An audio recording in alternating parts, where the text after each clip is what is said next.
Welcome to episode 22 of Life Without Cravings. We all like to make New Year's resolutions because we feel motivated and we're hopeful, and perhaps something might change in the new year, and that's going to make it magically easier for us to make changes. And we might feel like this is just the reset that we need. And we're all ready. We can make all those changes now. Now it's going to happen. Unfortunately, the facts are that 91% of the people who are making New Year's resolutions do not achieve them. So if you're one of the 9%, you might get there. Most likely, most of you are going to belong to the 91%. There's even a term for the 19th of January, and it's called Quitter's Day. I didn't know this, I just came across it.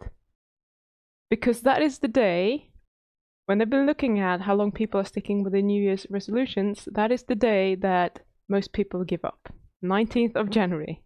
So if you beat that, you are ahead of the curve. And it's not because people stop wanting these things. It's because most of us, when we make New Year's resolutions, or when we want to make a change in our lives, we just want a quick solution, and we can sort of realize that it's probably going to take a while, but we still want a lot of results up front to keep motivate us to continue doing what we want to do.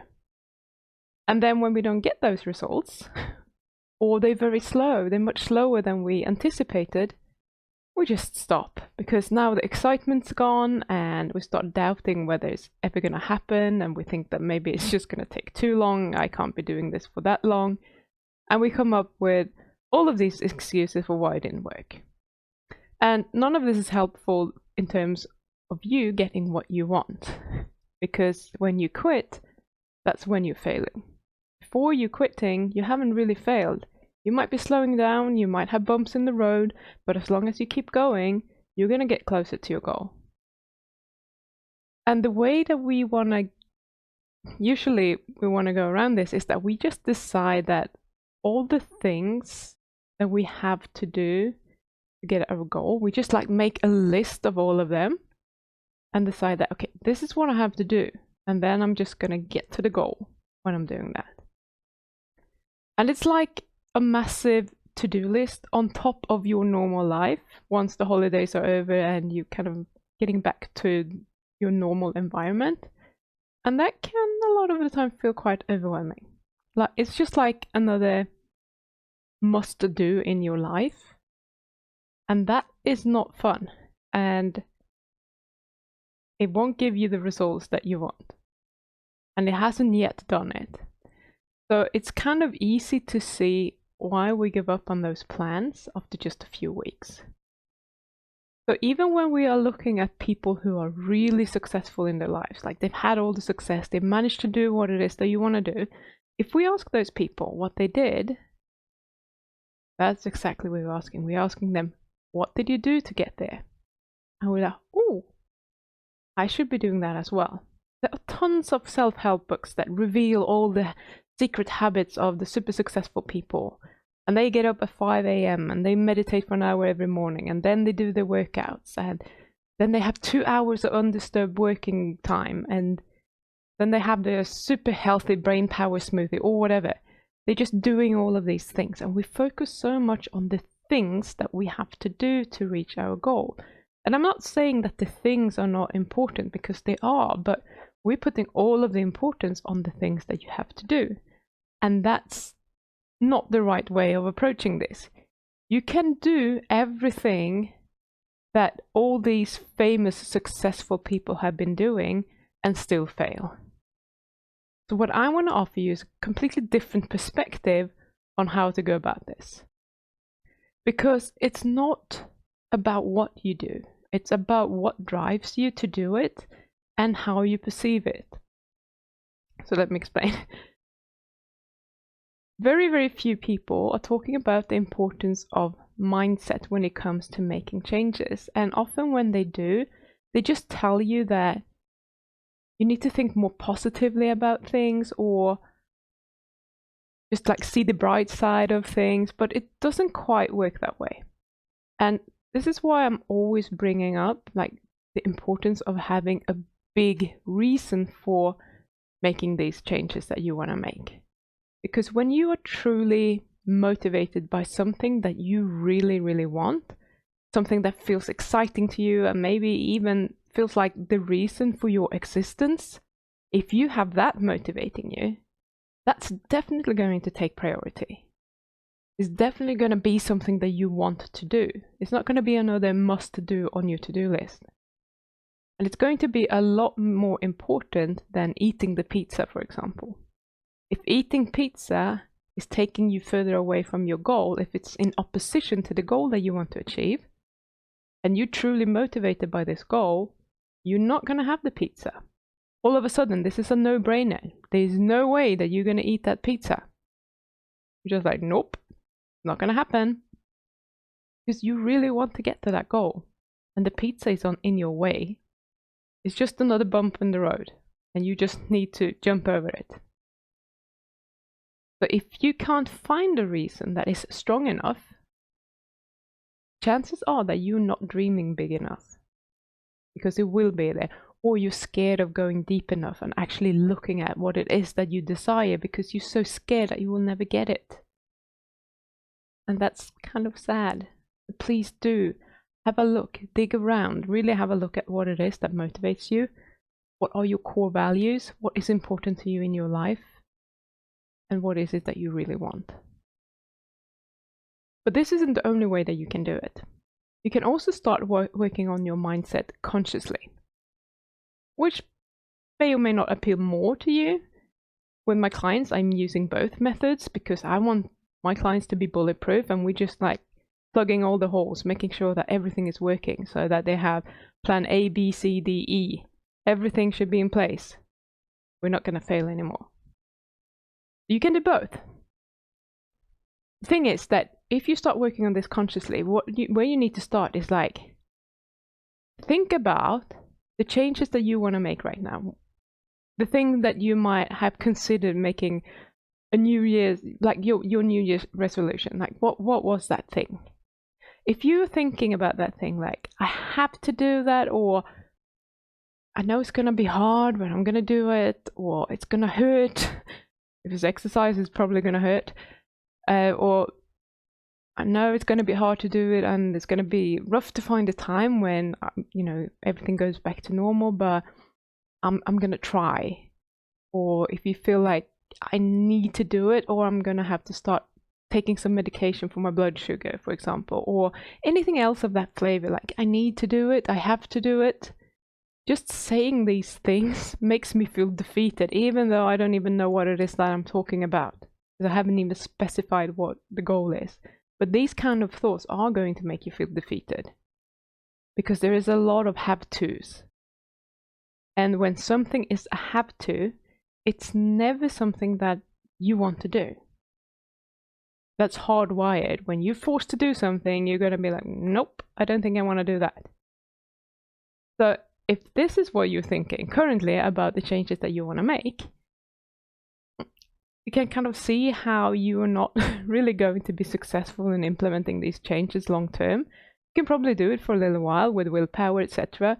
Come 19th of January, quitting day, yeah, I'm going to do it as well. So what you want to do is start to shift your thinking in order for you to want to do it and feel motivated to do it. So this is how you can do it. You can start by just asking yourself, rather than what do I think about these about these changes, ask yourself, what would you like to think about making this change? Okay? That's the difference. Like, what would you like to think about it? Not what you're actually thinking right now.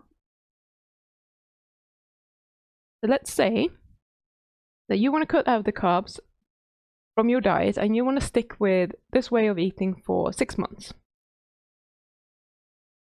What are your thoughts about making this change? Your initial thoughts are probably going to go to, oh my God, that's going to be really hard. But those are the thoughts that we don't want, okay?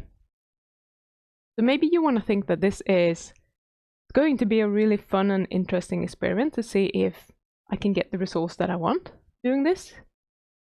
Or maybe you want to think that this is just the beginning. This is where I start.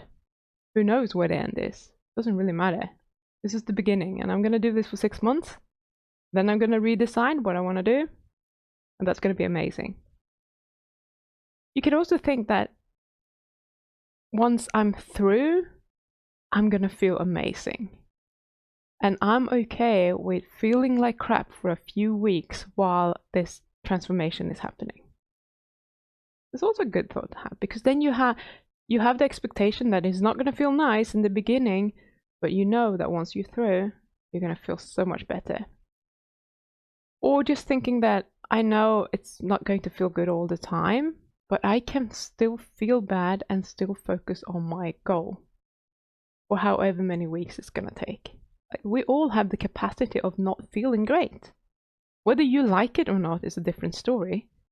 Just know that it's not going to feel great, and I'm going to be okay with it. This is just part of the process, accepting that this is the way through. This is the way that you have to do it to get out on the other side. You can also borrow this thought that I usually tell my clients is like, the better you become at feeling uncomfortable, the easier it becomes to actually not react to those cravings. So the better I become at feeling uncomfortable, the easier it gets. Kind of a releasing, sort of taking the pressure off a bit, because we know that we have to start feeling uncomfortable, and the more you practice feeling uncomfortable, the better you're going to be at it, and the better it's going to feel. It's a win-win. Or you can have the thought that I only need to do this once. Once I learned how to do it, it's a skill that I have for life. I like that one. Or I'm curious to see what it will be like to not have to fight my cravings anymore. Pretty sweet, I'm telling you. It's nice to not have to fight them. There are so many thoughts that you could have about making this change that probably would feel motivating and exciting to you. So you just need to find something that resonates with you. Maybe one or several that I just told you resonates with you, in which case you can borrow them. Otherwise, come up with your own. Something that you feel like you are emotionally connecting with. In 5 days from now, when this goes live, I have been sugar-free for a year. Because I chose to approach this as an experiment. I decided that I wanted to see what would happen to my brain, my taste buds, and my body if I didn't eat sugar for a year. And I'm super curious to see how I will react when I have some ice cream on New Year's Eve. And now you might think that I'm completely crazy if I'm going back and I'm going to have ice cream on New Year's Eve when I haven't had any for a year. Why would I risk that? I'm going to tell you why. Because I'm still curious to see how I will react. I'm curious to see what's going to happen to my cravings when I do that. And I'm not afraid of ending up binging if I have some ice cream. That thought hasn't even really occurred to me. It's like, that's not going to happen. In my brain, that's not even a possibility. Because I no longer want to eat sugar. I don't crave sugar. I don't have a need to eat it. I don't crave ice cream. I don't really actually want ice cream on New Year's Eve. And I know that if I get cravings after I've had ice cream, I can deal with it. I know how to deal with it. It's not a problem. It's like a complete non-event for me right now. Whereas in the past, when I just controlled when and how much sugar I was eating, and I might have it like every 3 months or something, I would be looking forward to it. But now it's been a year and I'm like, I don't even miss it. It's not a problem. So if I hadn't decided that this was an experiment, I probably would not have ice cream on New Year's Eve. But I have decided that this is a 1-year experiment, so now I sort of have to have it. I don't have to have it, but I still want to see what is actually happening because I'm a scientist at heart. So I'm kind of curious about what's going to happen. Am I going to get like massive cravings? How long are they going to stay for? I'm going to have them for several days, or is it just the same day? How am I going to react if there's ice cream left over? Because I'm definitely not going to eat a whole tub of ice cream. I know that. All of those things, those are the things that I want to figure out, and I want to know how I'm going to react when I haven't had it for a whole year. And I'm not at risk of going down the carb hole anymore because I trust myself. I had no doubt. Like, I know that I can do it, and I have no desire to ever start eating a lot of sugar again, or even a little bit of sugar again. It's completely unnecessary. That's where my mind is at, and that is my mindset that I have created for myself. This has not come to me naturally. Believe me, this has been hard work to change my mind around how I'm thinking about sugar. And it's something that you can change for yourself as well, if you want to. But it requires you to actually focus on it. So whatever your goal is, how do you want to think about it? And then add this part as well. How do you want to identify? I identify as a person who does not eat sugar. That's my identity. It's part of my identity. I'm just a person who doesn't eat sugar. It's super clear. It doesn't give any room for negotiation when my brain is saying, well, maybe you should just have a little bit. I'm like, nope. I don't eat sugar. That's just who I am. If there's ever something sweet being put in front of me, I don't touch it. I mean, it's not part of my diet. And I'm not a person who eats that sort of thing anymore. And I genuinely feel at peace with it because I have been practicing. The same way that I would not touch heroin if someone offered me some heroin for free. I'm not a person who does heroin. Like, that thought would never come up. I would be like, no thank you. I think I'm good. And although I wouldn't say that I feel as strongly about the carbs because I have other thoughts about heroin and how dangerous it is, I feel sort of the same way about sugar now. No thanks, I'm good.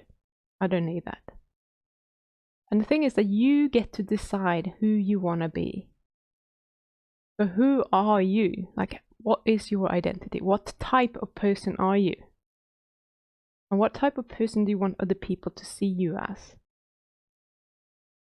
If you get those two things down, your mindset and your identity, imagine just how far alone that could take you when it comes to just reaching your goal. How far do you think that it would be able to take you? If you could reprogram your brain into really doing these two things, change the way that you're thinking about the thing that you want to change, and change how you see yourself, the sort of person that you just are. You could change that. It can be a little bit hard to understand before you've done it. But like, if you could just step into that body and that mind, would you even be tempted to eat the carbs? What do you think? So my recommendation would be that you start practicing already. Practice thinking the thoughts that you want to think about giving up the carbs. It's going to be a little bit clunky perhaps in the beginning, and that's okay. It doesn't mean that you give up. It just means that you keep going until it doesn't feel clunky anymore. Because it's a skill. You need to practice it. And if you need help doing that, I'm more than happy to help you. Because this is what I do with all my clients. And it's so much fun to see the progress. And when something just switches in their brain and they realize and they experience what I tell them in words, and it's like, oh, they finally get it. And things are just kind of slipping into place. That's magic. So if you want to work with me, there are two ways in which I can help you. So if you want me by your side throughout this whole process with getting rid of the cravings, etc., and start living into your identity and becoming this new person that you want to be, I have a few slots open for one-on-one coaching in my 6-month program. Or if you are more self-going, you're more interested in just learning the skill of and making sure that the cravings are never ever going to be a problem for you again. And if you have a restricted budget, that's probably your best option.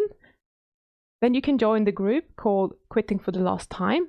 And the main focus in that group is for us to just rewire your brain into not wanting the carbs. You're going to lose the desire to eat those carbs, and that is going to be something that is permanent. We're going to practice so much that there's no way that you can forget about this when we're done. We're still working on your identity and we're still working on a lot of other stuff, but we don't have time to go as deep as I do with my one-on-one clients, or 2 reasons. We have less one-on-one time, and the group program is 12 weeks, whereas my one-on-one program is 6 months. So it's a more comprehensive program. So if you are ready to change your life for the better and do it permanently, if you're like sick of starting over every new year, if you just want to do it once and for all, and from a place of wanting to do it, then just contact me. You can send me an email at pim@pimjansson.com, or you can check out the details for the group at pimjansson.com/group. And you can find all the details about the group there. And the URL and my email address, you will find them in the description as well. So you can just scroll down and have a look. And if you don't want to work with me, but you do want to quit, but you can't quit because you haven't done it yet, ask yourself, like, what is stopping you? What is it that is in your way? And that's my last question for you. And as they say, the definition of insanity is doing the same thing over and over again and expecting different results. Don't be insane. Be awesome. Like, make shit happen. Whether you do it on your own or with me, I don't really care. I just want you to do it. And I want you to show the world that this is a possibility for everyone who's in it. For everyone who's suffering, which is pretty much everyone I meet, suffer from some sort of food addiction. Very few people who are not addicted to some kind of food. But just show people, like, make the change, show people what's possible. Live into that person that you want to be. Okay, that was all I had to say. I'll speak to you next week. Bye.